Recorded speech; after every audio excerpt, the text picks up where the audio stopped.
नमस्कार दोस्तों, स्वागत है आपका एक कदम अध्यात्म की ओर में।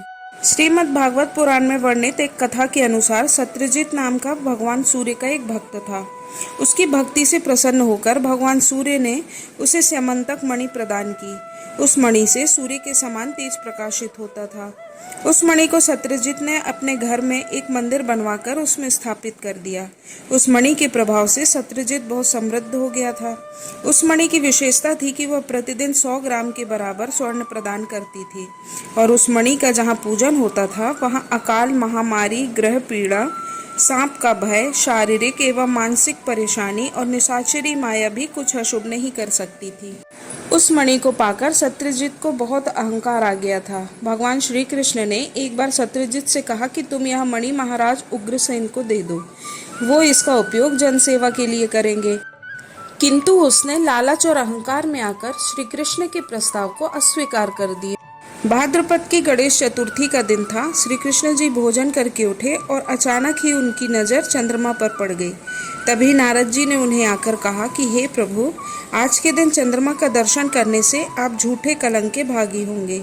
उसके बाद ऐसा घटनाक्रम हुआ कि भगवान को झूठा कलंक लग ही गया। सत्यजित का एक भाई था, उसका नाम था प्रसेनजित।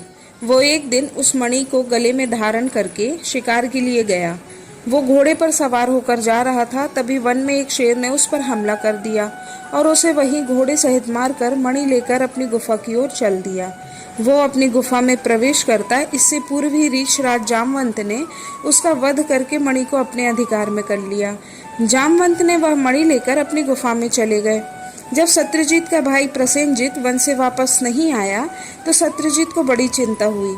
वो उसे ढूंढने के लिए वन में गया। वहां जाकर उसे पता चला कि उसका भाई अब जीवित नहीं है। यह जानकर उसे बहुत दुख हुआ। उसके मन में विचार आया कि मेरा भाई मणि गले में धारण करके वन में गया था, इसलिए हो सकता है कि श्री कृष्ण ने मणि के लिए मेरे भाई की हत्या कर दी हो। सत्यजित ने जब यह बात नगर के लोगों से कही तो यह बात श्री कृष्ण तक भी पहुंच गई। इस बात को जानकर भगवान समझ गए कि यह सब चौथ के चंद्रमा को देखने का परिणाम है। अपने ऊपर से इस कलंक को हटाने के लिए भगवान श्री कृष्ण ने कुछ विश्वसनीय लोगों के साथ मिलकर प्रसेनजित की खोज आरंभ कर दी। उसे तलाशते हुए वो वन में उस स्थान पर पहुंच गए जहां पर सिंह ने उसको मारकर उससे मणि ले ली थी। वहां से उन्होंने सिंह के पद चिन्हों का पीछा करना शुरू किया तो वो सिंह की गुफा के द्वार तक पहुंच गए, जहां सिंह को मारकर जामवंत जी ने उससे मणि प्राप्त कर ली थी। वहां उन्हें भालू के पैरों के निशान मिले। फिर उन्होंने उन निशान का पीछा किया और वो जामवंत जी की गुफा तक पहुंच गए। वहां पहुंचकर उन्होंने देखा कि जामवंत जी ने वो मणि अपने बच्चों को खेलने के लिए दे रखी है। जब श्री कृष्ण जी और उनके साथी मणि लेने के लिए आगे बढ़े तो जामवंत जी वहां आ गए। जामवंत जी बहुत ही बलवान थे। मणि के लिए दोनों में युद्ध आरंभ हो गया। श्री कृष्ण जी और जामवंत जी का युद्ध बहुत ही भयंकर था। पूरे 21 दिनों तक उनका युद्ध चला।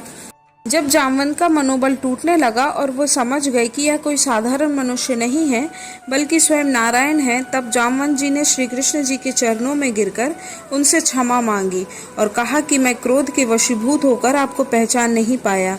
आप तो साक्षात नारायण हैं, आप मुझे क्षमा कर दीजिए। तब श्री कृष्ण जी ने जामवंत जी को कहा कि मैं यहाँ इस मणि की तलाश में आया था क्योंकि मुझ पर इसको चोरी करने का कलंक लगा है। उस कलंक को मिटाने के लिए मुझे यह मणि चाहिए। तब जामवंत जी ने अपनी पुत्री जामवंती का विवाह श्री कृष्ण जी के साथ करके उन्हें वो मणि दे दी। श्री कृष्ण जी जब मणि और जामवंती को लेकर द्वारका पहुंचे तो सब खुशी से झूम उठे और सत्यजित को भी अपनी भूल का एहसास हुआ। उसने श्री कृष्ण से अपनी गलती के लिए क्षमा मांगी और अपनी पुत्री सत्यभामा का विवाह भगवान श्री कृष्ण से करने का प्रस्ताव दिया, जिसे श्री कृष्ण ने स्वीकार कर लिया। तब सत्यभामा का विवाह श्री कृष्ण के साथ संपन्न हुआ। तब सत्यजित ने वो मणि श्री कृष्ण को देनी चाहिए, परंतु श्री कृष्ण ने मना कर दिया और कहा कि आप सूर्य के भक्त हैं, उन्होंने यह मणि आपको प्रदान की है, इसे आप अपने पास ही रखिए। भगवान श्री कृष्ण को भी चौथ का चंद्रमा देखने के कारण मिथ्या कलंक लगा। ऐसी मान्यता है कि इस स्यमंतक मणि की कहानी कहने या सुनने से गणेश चतुर्थी पर चंद्र दर्शन करने के दोष का निवारण हो जाता है। दोस्तों, इस तरह भगवान श्री कृष्ण को मणि चोरी करने का झूठा कलंक लगा और भगवान ने उस कलंक से मुक्ति पाई। दोस्तों, इस तरह की और भी कहानियाँ आप मेरे चैनल पर सुन सकते हैं। इसके लिए चैनल को लाइक करें, शेयर करें और सब्सक्राइब करें। धन्यवाद। जय श्री कृष्ण।